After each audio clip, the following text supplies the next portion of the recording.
400 वर्ष पुराना एक रहस्यमय किला था, अरण्यगढ़, जहां हर राजा की मृत्यु ठीक 33 वर्ष की आयु में होती थी और मरने से पहले वह केवल एक शब्द चिल्लाता था, 13वीं। पर कोई नहीं जानता था इसका रहस्य क्या है। फिर आया राजा रत्नधीर, बलशाली, सुंदर, न्यायप्रिय और निडर। राज्याभिषेक के दिन जब वह सिंहासन तक जाने वाली सीढ़ियां चढ़ रहा था तो मंत्रियों ने सावधान किया, राजन, इस महल में कोई 13वीं सीढ़ी नहीं चढ़ता। लेकिन रत्नधीर बोला, यदि मैं मृत्यु से डरूं तो मेरा राज्य भी भय में झेगा। और उसने वह 13वीं सीढ़ी चढ़ ली।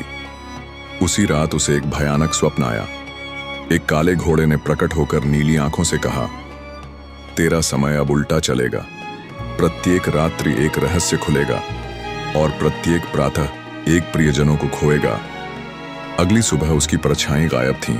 दूसरी सुबह उसकी माता की वाणी लुप्त हो गई। तीसरे दिन उसका हृदय बिना धड़कन के भी धड़कता रहा। हर रात उसे स्वप्न में एक अद्भुत अप्सरा दिखाई देती, जिसका आधा चेहरा राक्षसी था और आधा देवताओं जैसा, जो कहती, तेरा किला देवताओं की भूल का परिणाम है।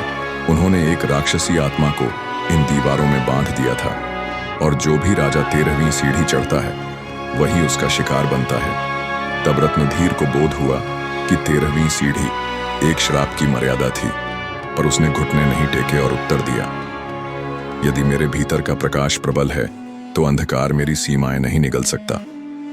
फिर एक रात उसने किले के मध्य ध्यान साधा और वहीं प्रकट हुआ एक 13 सिरों वाला राक्षस, जिसने गरजते हुए पूछा, हर राजा भय से मारा गया, तू क्या नवीन लाया है? रत्नधीर बोला, मैं भय को मरने नहीं देता, मैं उसे पालता हूं ताकि आवश्यकता पड़ने पर मैं उसे स्वयं निगल सकूं। उसी क्षण उसकी परछाई लौट आई। माता की वाणी गूंज उठी और अप्सरा रोने लगी, क्योंकि श्राप टूट चुका था। राक्षस जलकर राख हो गया और किले की 13वीं सीढ़ी पर उकेरा गया एक नया शब्द, मुक्ति।